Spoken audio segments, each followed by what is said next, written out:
Hey guys, Glitchchester1999 here, getting a new video out real quick.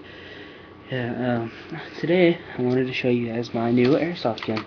Well, it's not really new anymore, but yeah, it's a famas, and as you saw, it has a bipod, a strap, and a clip.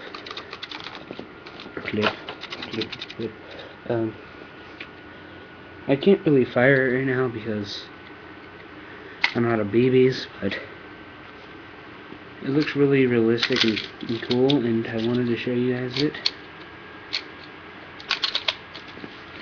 Put the clip back in, and put it back on the bipod, and show you guys its beautifulness. So,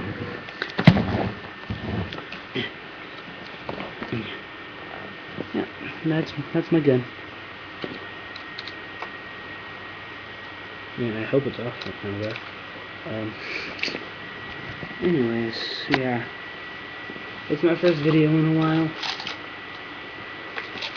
and I just got it, and so thought it'd be cool to just kind of show it.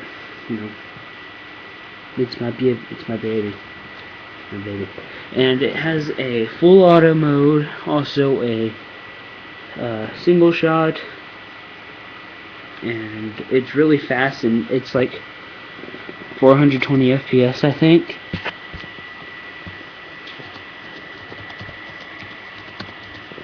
I believe it's 420 FPS. And it goes really far before it drops. Like 1,500 feet, I think it is, before it drops the BB. And it's really good for airsoft wars for distance. So yeah guys, thanks for watching. If you're new to the channel and you like my videos, and go watch the rest of them, please. It helps out a lot. Like, comment, subscribe, let me know what you want to see in future videos, and I am out.